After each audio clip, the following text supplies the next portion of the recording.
லோக்பால் மசோதா குறித்து பல்வேறு அமைப்புகளிடம் கருத்து பெற முடிவு. நாடாளுமன்ற நிலைக்குழு அறிவிப்பு.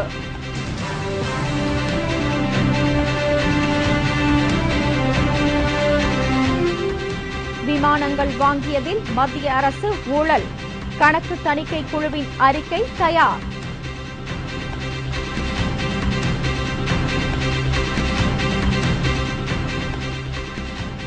ஊழல் கண்காணிப்பு பிரிவிற்காக தனி வழக்கறிஞரை நியமிக்க முடியுமா? கர்நாடக உயர்நீதிமன்றம் தீர்ப்பு.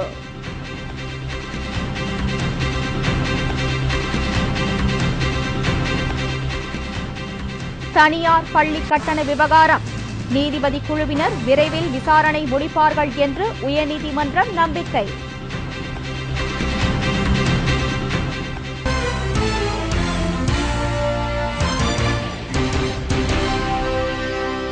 வணக்கம். விரிவான செய்திகள். லோக்பால் மசோதா பல்வேறு அமைப்புகளிடம் கருத்து பெற நாடாளுமன்ற நிலைக்குழு முடிவு செய்துள்ளது. ஊழலுக்கு எதிராக வலுவான லோக்பால் மசோதா கொண்டுவர வலியுறுத்தி டெல்லி ராம்லீலா மைதானத்தில் சமூக ஆர்வலர் அண்ணா ஹசாரே 2வது நாளாக உண்ணாவிரதம் இருந்து வருகிறார்.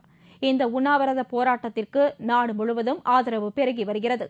இந்நிலையில் லோக்பால் மசோதா குறித்து பல்வேறு அமைப்புகளிடம் கருத்து பெற நாடாளுமன்ற நிலைக்குழு முடிவு செய்துள்ளதாக அதன் தலைவர் அபிஷேக் சிங்வி தெரிவித்துள்ளார்.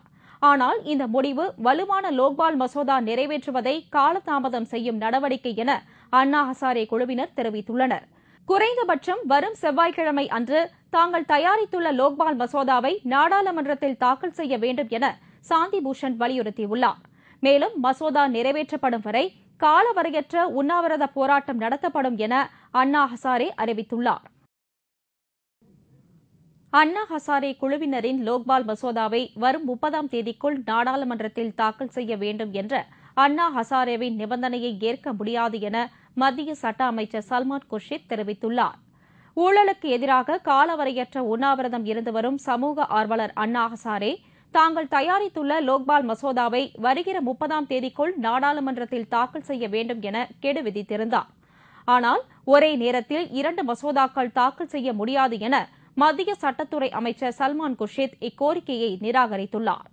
இந்நிலையில் அண்ணா ஹசாரே குழுவினர் தயாரித்துள்ள லோக்பால் மசோதாவை நாடாளுமன்றத்தில் அறிமுகப்படுத்த அனுமதி தர வேண்டும் என பாஜக எம்பி வருண்காந்தி சபாநாயகர் மீரா குமாரிடம் வலியுறுத்தியுள்ளார். இந்த லோக்பால் மசோதா அரசு தாக்கல் செய்துள்ள மசோதாவை விட சிறந்ததாகும் என்று வருண்காந்தி கூறியுள்ளார். இருப்பினும் இது நிதி சம்பந்தப்பட்டதாகவும் இருப்பதால் இந்த மசோதா குடியரசுத் தலைவரின் ஒப்புதலுக்கு அனுப்பி வைப்பதாக நாடாளுமன்ற செயலாளர் விஸ்வநாதன் தெரிவித்துள்ளார். ஏர் இண்டியா விமானங்கள் வாங்கியதிலும் மற்றும் கிருஷ்ணா கோதாவரி எண்ணெய் படுகை ஒதுக்கீடு செய்ததிலும் நடந்துள்ள முறைகேடுகள் குறித்த அறிக்கையை அரசு தணிக்கை மற்றும் கட்டுப்பாட்டு குழு ஒரு சில நாட்களில் நாடாளுமன்றத்தில் தாக்கல் செய்யவுள்ளது. ஏற்கனவே 2G அலைக்கற்றை ஒதுக்கீடு உள்ளிட்ட பல்வேறு ஊழல் குற்றச்சாட்டுகளுக்கு ஆளாகியுள்ள மத்திய அரசை மேலும் 2 முறைகேடு வழக்குகள் அச்சுறுத்த தொடங்கியுள்ளன.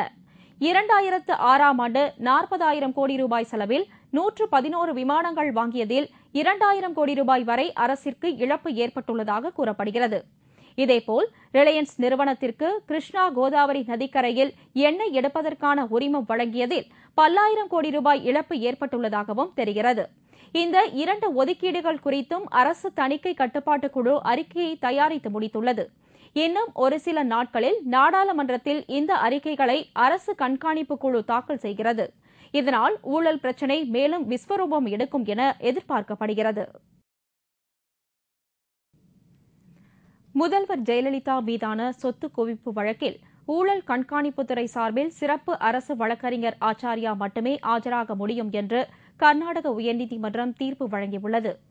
ஜெயலலிதா, சசிகலா ஆகியோர் மீதான சொத்து குவிப்பு வழக்கில் ஊழல் ஒழிப்புத்துறை சார்பில் சிறப்பு அரசு தரப்பு வழக்கறிஞர் PV ஆச்சாரியா ஆஜராகி வருகிறார். ஆச்சாரியாவுக்கு பதிலாக உச்சநீதிமன்ற வழக்கறிஞர் ராஜீவ் தவான் ஆஜராக அனுமதிக்க வேண்டும் என்று வழக்கு தொடரப்பட்டது. வழக்கை விசாரித்த கர்நாடக உயர்நீதிமன்ற நீதிபதி ஜெகநாதன், லஞ்ச ஒழிப்புத்துறையினர் தங்களுக்கு தாங்களே வழக்கறிஞரை நியமித்துக் கொள்ள முடியாது என்று உத்தரவிட்டார். வழக்கு விசாரணையை செப்டம்பர் 12ஆம் தேதிக்கு நீதிபதி ஒத்திவைத்தார். உச்சநீதிமன்ற உத்தரவுப்படி சொத்து குவிப்பு வழக்கு மீது தினந்தோறும் விசாரணை நடத்தப்பட வேண்டும் என்ற கருத்தை அன்பழகன் தரப்பில் வலியுறுத்தப்பட்டது.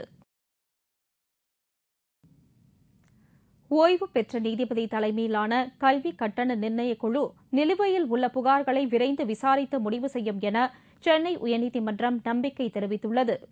கடலூர் மாவட்டம் பன்ருட்டியைச் சேர்ந்த சேஷாச்சலம் என்பவர் தாக்கல் செய்த மனுவில் பள்ளிகளுக்கான கல்விக் கட்டணம் நிர்ணயம் செய்யும் குழுவின் தலைவர், உறுப்பினர், செயலர் பதவி காலியாக உள்ளதாகவும், அதனால் பெற்றோர், மாணவர்கள் தரப்பில் அளிக்கப்படும் புகார்கள் பரிசீலிக்கப்படுவதில்லை என்றும் கூறியிருந்தார். அதைத் தொடர்ந்து கடந்த 5ஆம் தேதி உயர்நீதிமன்றத்தில் நடைபெற்ற விசாரணையை அடுத்து ஓய்வு பெற்ற நீதிபதி சிங்காரவேலுவை கட்டண நிர்ணய குழுவின் தலைவராகவும், உறுப்பினர், செயலராக பள்ளி கல்வித்துறையின் துணைச் செயலர் தேவரத்னமும், ஓய்வு பெற்ற திருச்சி மாவட்ட கல்வி அதிகாரி மனோகரனை தனி அதிகாரியாகவும் தமிழக அரசு நியமித்தது. இந்நிலையில் கல்விக் கட்டணம் குறித்த வழக்கு உயர்நீதிமன்றத்தில் மீண்டும் விசாரணைக்கு வந்தது. அதனை விசாரித்த நீதிபதிகள், புதிதாக நியமிக்கப்பட்டுள்ள கல்விக் கட்டண குழுவினர் நிலுவையில் உள்ள புகார்களை விரைந்து விசாரித்து தீர்வு காண நடவடிக்கை மேற்கொள்வார்கள் என்று நம்புவதாகவும் குறிப்பிட்டனர். மேற்கு வங்கத்தின் பெயர் பஷ்சிம் பங்கா என்று மாற்றப்படுகிறது. மேற்கு வங்க மாநிலத்தின் பெயரை மாற்ற வேண்டும் என கோரிக்கை எழுந்தது. இதைத் தொடர்ந்து ஆளும் கட்சியான திரிணாமுல் காங்கிரஸ் மேற்கு வங்கத்தை சேர்ந்த அனைத்து கட்சிகளிடமும் ஆலோசனை நடத்தியது. கூட்டத்தில் பேசிய மேற்குவங்க அமைச்சர் பார்த்த சாட்டர்ஜி, மேற்குவங்க மாநிலத்தின் பெயரை மாற்ற வேண்டும் என்று அனைத்து கட்சிகளும் கோரிக்கை விடுத்ததாகவும், அதன் அடிப்படையில் மாநிலத்தின் பெயர் பஷ்சிம் பங்கா என மாற்றப்பட உள்ளதாக கூறினார். All of us wanted for a change to get the preference on historical reason in one hand, the other hand to get the administrative advantages. திருமணமான பெண்களில் 40% பேர் உடல் ரீதியான பாலியல் வன்முறைக்கு ஆளாவதாக பெண்கள் மற்றும் குழந்தைகள் மேம்பாட்டுத்துறை அமைச்சர் கிருஷ்ணா தீரத் கூறியுள்ளார். நாடாளுமன்றத்தில் பேசிய அமைச்சர் கிருஷ்ணா தீரத், கடந்த 2005-2006 ஆண்டில் மேற்கொள்ளப்பட்ட தேசிய குடும்ப நல சர்வேயில் 15 முதல் 49 வயதிற்கு உட்பட்ட அனைத்து பெண்களில் 35.4% பேரும், திருமணமான பெண்களில் 40% பேரும் உடல் ரீதியான அல்லது பாலியல் ரீதியான வன்முறைகளுக்கு ஆளாகின்றனர் என்று தெரியவந்துள்ளது என்றார்.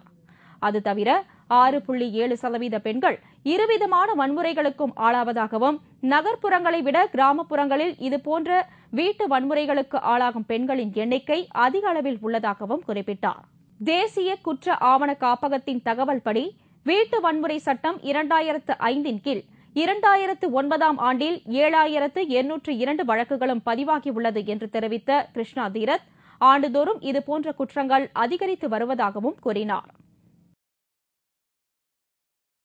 சோனியா காந்தியின் அரசியல் செயலரான அகமது பட்டேல் மற்றும் மார்க்சிஸ்ட் கட்சித் தலைவர் சீதாராம் யெச்சூரி உட்பட பலர் மாநிலங்களவை உறுப்பினர்களாக பதவியேற்றுக் கொண்டனர். குஜராத் மாநிலத்தில் இருந்து அகமது பட்டேலும், மேற்கு வங்கத்தில் இருந்து சீதாராம் யெச்சூரியும் மாநிலங்களவைக்கு மீண்டும் தேர்வு செய்யப்பட்டுள்ளனர். இவர்கள் இருவரும் மாநிலங்களவையில் அவைத்தலைவர் ஹமீத் அன்சாரி முன்னிலையில் பதவியேற்றுக் கொண்டனர். அகமது பட்டேல் இந்தியிலும், யெச்சூரி ஆங்கிலத்திலும் பதவி பிரமாண உரையை வாசித்து பதவியேற்றுக் கொண்டனர். இது தவிர குஜராத்தில் இருந்து தேர்ந்தெடுக்கப்பட்ட பாஜகவின் ஸ்மிருதி இரானி, திலீப் பாண்டே, மேற்கு வங்கத்தில் இருந்து தேர்வான திரிணாமுல் காங்கிரசின் பண்டோபாத்யாயா, டெரக் ஓ பிரையன், சுகந்த் சேகர் ராய், ஸ்ரின்சாய் போஸ், காங்கிரஸ் கட்சியைச் சேர்ந்த பிரதீப் பட்டாச்சார்யா ஆகியோரும் பதவியேற்றுக் கொண்டனர். மாநிலங்களவையில் புதிய உறுப்பினர்களை ஹமீத் அன்சாரி வரவேற்று பேசுகையில், அவை சிறப்பாக நடைபெற புதிதாக தேர்ந்தெடுக்கப்பட்டுள்ள உறுப்பினர்களின் பங்களிப்பு இருக்கும் என்று தான் நம்புவதாக கூறினார். ஜெகன்மோகன் ரெட்டி மீது சொத்து குவிப்பு வழக்கு பதிவு செய்யப்பட்டதை அடுத்து அவரது ஆதரவாளர்கள் 14 பேர் தங்கள் சட்டமன்ற உறுப்பினர் பதவியை ராஜினாமா செய்யப்போவதாக அறிவித்துள்ளனர். இதனால் ஆந்திர அரசிற்கு மீண்டும் நெருக்கடி ஏற்பட்டுள்ளது. ஆந்திர மாநிலத்தின் முன்னாள் முதல்வர் ஒய்.எஸ். ராஜசேகர ரெட்டியின் மகன் ஜெகன்மோகன் ரெட்டி மீது சிபிஐ சொத்து குவிப்பு வழக்கை பதிவு செய்ததுடன் அவருக்கு சொந்தமான அலுவலகங்களில் 2 நாட்கள் தொடர்ந்து அதிரடி ரெய்ட் நடத்தியது. இதனால் அவரது ஆதரவாளர்களான 14 சட்டமன்ற உறுப்பினர்கள் ஹைதராபாத்தில் உள்ள ஜெகன் வீட்டில் ஆலோசனை நடத்தினார்கள். இந்த ஆலோசனைக் கூட்டத்தில் ஜெகன்மோகன் ரெட்டி மீது சிபிஐ நடவடிக்கை தொடருமானால் தங்கள் பதவியை ராஜினாமா செய்வதென முடிவு எடுத்துள்ளனர். இதனால் கிரண்குமார் ரெட்டி தலைமையிலான ஆந்திர அரசிற்கு கடும் நெருக்கடி ஏற்பட்டுள்ளது. ஒய்.எஸ். ராஜசேகர ரெட்டிக்கு பின் ஆந்திராவில் காங்கிரஸ் தலைமையிலான அரசு இழுபறி நிலையை சந்தித்து வருவது குறிப்பிடத்தக்கது. சென்னை நகரில் விளையாட்டு திடல்களில் விடுமுறை நாட்களில் கிரிக்கெட் போட்டிகள் நடத்த மாநகராட்சி தடை விதித்துள்ளது. இதுகுறித்து சென்னை மாநகராட்சி செய்திக்குறிப்பு ஒன்றை வெளியிட்டுள்ளது. அதில் சென்னை மாநகராட்சி விளையாட்டு திடல்களில் விளையாட்டுப் போட்டிகள் நடத்துவதற்கு சென்னை மாநகராட்சி மூலம் ஏற்கனவே அனுமதி வழங்கப்பட்டிருப்பதாகவும், ஆனால் தற்போது குடியிருப்போர் நலச்சங்கங்கள் மற்றும் பொதுமக்களின் கோரிக்கையை ஏற்று அதற்கு தடை விதிப்பதாகவும் கூறப்பட்டுள்ளது. சனி, ஞாயிறு மற்றும் அரசு விடுமுறை நாட்களில் பகல் மற்றும் இரவு நேரங்களிலும் மற்றும் அனைத்து நாட்களின் இரவு நேரங்களிலும் கிரிக்கெட் விளையாட்டுப் போட்டிகள் நடத்த தடை விதிக்கப்படுவதாகவும், திங்கள் முதல் வெள்ளிக்கிழமை வரை பகல் நேரங்களில் மட்டும் கிரிக்கெட் விளையாட்டுப் போட்டிகள் நடத்த அனுமதி வழங்கப்படும் என்றும் அந்த அறிக்கையில் சென்னை மாநகராட்சி குறிப்பிட்டுள்ளது.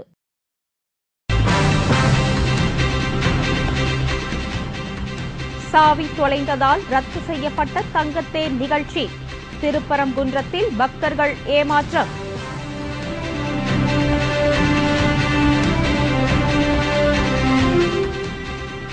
நிலச்சரிவினால் பாதிக்கப்படும் ஆப்பிள் தொழில், ஹிமாச்சல பிரதேச விவசாயிகள் கவலை. மற்றும் பல செய்திகள் விளம்பர இடைவேளைக்கு பிறகு.